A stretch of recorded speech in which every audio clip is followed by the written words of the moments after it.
श्री साईं भगवान मूलतः निराकार थे। उन्होंने भक्तों के लिए साकार रूप धारण किया। अभिनेत्री माया की सहायता से उन्होंने ब्रह्मांड के इस महान नाटक में अभिनेता की भूमिका निभाई। श्री साईं का स्मरण करें और उनका दर्शन करें। दोपहर की आरती के पश्चात शिरडी जाकर वहां के कार्यक्रमों को ध्यानपूर्वक देखें। आरती समाप्त होने के पश्चात श्री साईं मस्जिद से बाहर आते और उसके किनारे खड़े होकर भक्तों को अत्यंत दयालुता और प्रेमपूर्ण दृष्टि से उदी वितरित करते। भक्त भी उतनी ही उत्सुकता से उठकर उनके चरण पकड़ लेते और खड़े होकर उनकी ओर देखते हुए उदी की वर्षा का आनंद लेते।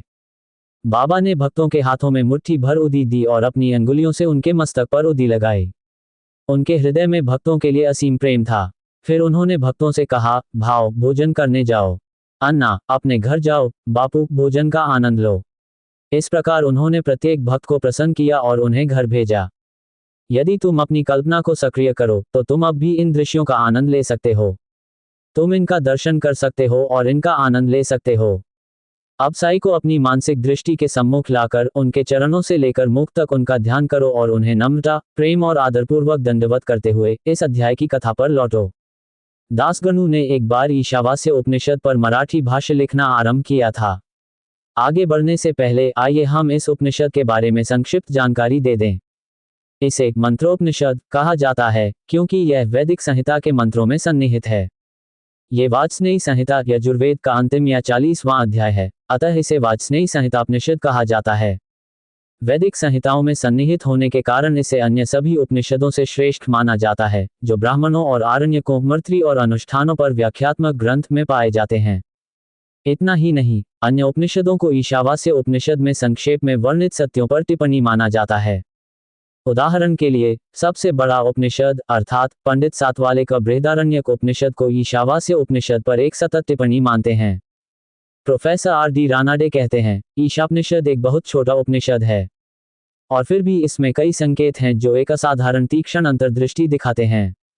18 श्लोकों के छोटे दायरे में यह आत्मा का एक मूल्यवान रहस्यमय वर्णन, आदर्श ऋषि का वर्णन देता है जो प्रलोभनों और दुखों के मन में अविचलित रहता है, और बाद में तैयार किए गए कर्म योग के सिद्धांत का एक संक्षिप्त विवरण, और अंत में ज्ञान और कर्म के दावों का सामंजस्य। सबसे मूल्यवान विचार जो उपनिषद के मूल में निहित है, ज्ञान के दो विपरीत तत्वों के बीच एक तार्किक संश्लेषण है, और कर्म जो दोनों उपनिषद के अनुसार एक उच्च संश्लेषण में रद्द किए जाने की आवश्यकता है। उपनिषद दर्शन के रचनात्मक सर्वेक्षण का पृष्ठ 24। एक अन्य स्थान पर वे कहते हैं कि ईशोपनिषद की कविता नैतिक, रहस्यवादी और आध्यात्मिक का मिश्रण है, वही पृष्ठ 41। इस उपनिषद के बारे में ऊपर दिए गए संक्षिप्त विवरण से कोई भी देख सकता है कि इस उपनिषद का स्थानीय भाषा में अनुवाद करना और उसका सटीक अर्थ बताना कितना कठिन है। दासगणु ने इसका मराठी ओविमीटर में पद्य दर पद अनुवाद किया, लेकिन चूंकि वे उपनिषद के सार या सार को नहीं समझ पाए थे, इसलिए वे अपने काम से संतुष्ट नहीं थे।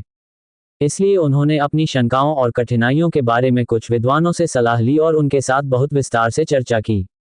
उन्होंने न तो उनका समाधान किया और न ही उन्हें कोई तर्कसंगत और संतोषजनक स्पष्टीकरण दिया। इसलिए दासगणु इस मामले को लेकर थोड़ा बेचैन थे।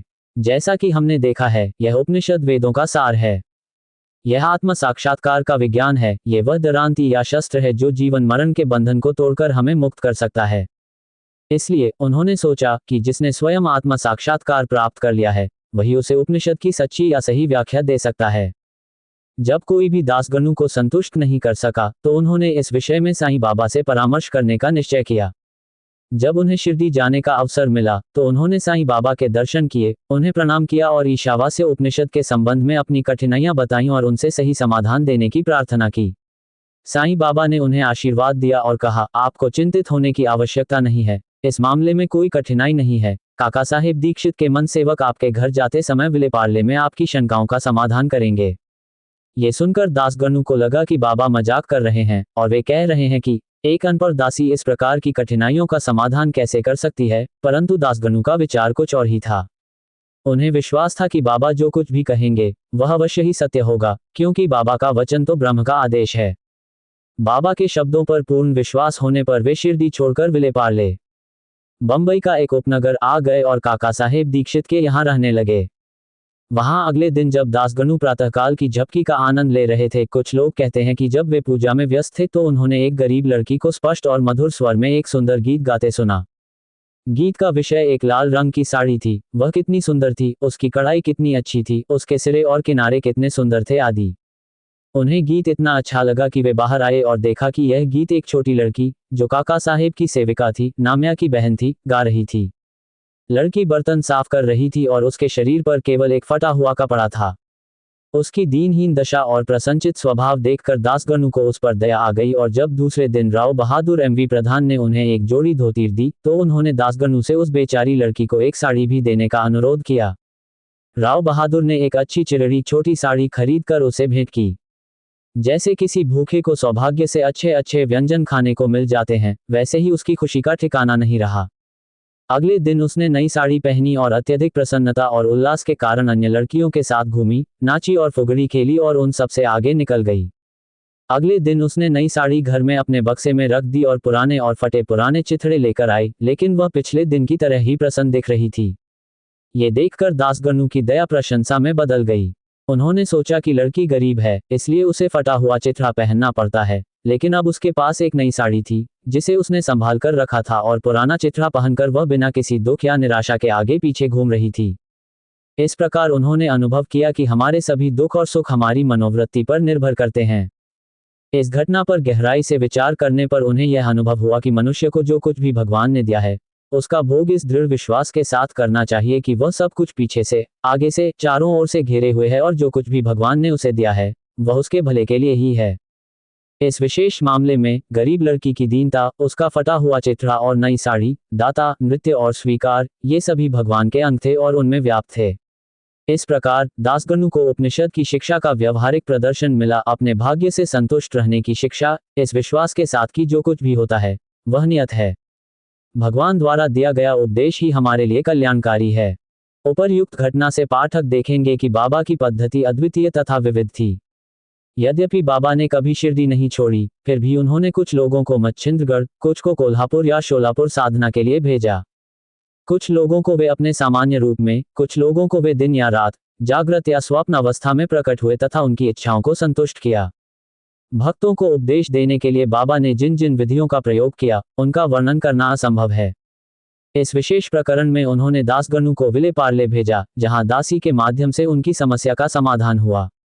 जो लोग कहते हैं कि दासगणु को बाहर भेजने की आवश्यकता नहीं थी तथा बाबा स्वयं उन्हें शिक्षा दे सकते थे, उनके लिए हमारा कहना है कि बाबा ने उचित या सर्वोत्तम मार्ग अपनाया, अन्यथा दासगणु को यह महान शिक्षा कैसे मिल सकती थी कि बेचारी दासी तथा उसकी साड़ी भगवान में व्याप्त थी। अब हम इस उपनिषद के बारे में एक अन्य सुंदर उद्धरण के साथ अध्याय समाप्त करते हैं। ईशावास्य उपनिषद की एक मुख्य विशेषता यह है कि इसमें नैतिक सलाह दी गई है, और यह ध्यान रखना दिलचस्प है कि उपनिषद की नैतिकता निश्चित रूप से इसमें दी गई आध्यात्मिक स्थिति पर आधारित है। उपनिषद के आरंभिक शब्द हमें बताते हैं कि ईश्वर हर चीज में व्याप्त है। इस आध्यात्मिक स्थिति के परिणामस्वरूप ये जो नैतिक सलाह देता है, वह यह है कि मनुष्य को ईश्वर द्वारा उसे दी गई हर चीज का इस दृढ़ विश्वास के साथ आनंद लेना चाहिए कि चूंकि वह हर चीज में व्याप्त है, इसलिए ईश्वर द्वारा उसे जो कुछ भी दिया गया है वह अच्छा ही होगा। ये स्वाभाविक रूप से इस बात का परिणाम है कि उपनिषद हमें दूसरे व्यक्ति की संपत्ति का लालच करने से मना करता है। वास्तव में हमें यहाँ अपने भाग्य से संतुष्ट रहने का पाठ पढ़ाया गया है, इस विश्वास के साथ कि जो कुछ भी होता है वही ईश्वर द्वारा निर्धारित होता है और इसलिए ये हमारे लिए अच्छा है। एक और नैतिक सलाह यह है कि मनुष्य को अपना जीवन हमेशा कर्म करने में बिताना चाहिए, विशेष रूप से शास्त्रों में बताए गए कर्मों में, ईश्वर के प्रति समर्पण के भाव में। इस उपनिषद के अनुसार निष्क्रियता आत्मा का नासूर है। जब कोई व्यक्ति अपना जीवन इस तरह से कर्म करने में बिताता है, तभी वह नैष्कर्म्य के आदर्श को प्राप्त करने की आशा कर सकता है। अंत में ग्रंथ आगे कहता है कि जो व्यक्ति सभी प्राणियों को स्वयं में देखता है और सभी प्राणियों में स्वयं को विद्यमान देखता है, वास्तव में जिसके लिए सभी प्राणी और जो कुछ भी विद्यमान है वह स्वयं ही स्वयं बन जाता है, ऐसा व्यक्ति मोह कैसे ग्रस्त हो सकता है? किस आधार पर ऐसे व्यक्ति को दुख की क्या आवश्यकता है? घृणा, मोह और दुख वास्तव में हमारी सभी वस्तुओं में आत्मा को न देख पाने से उत्पन्न होते हैं। लेकिन एक व्यक्ति जो सभी वस्तुओं की एकता को महसूस करता है, जिसके लिए सब कुछ आत्मा बन गया है, उसे स्वतः ही मानवता की सामान्य दुर्बलताओं से प्रभावित होना बंद कर देना चाहिए। श्री साई को नमन। सभी को शांति मिले।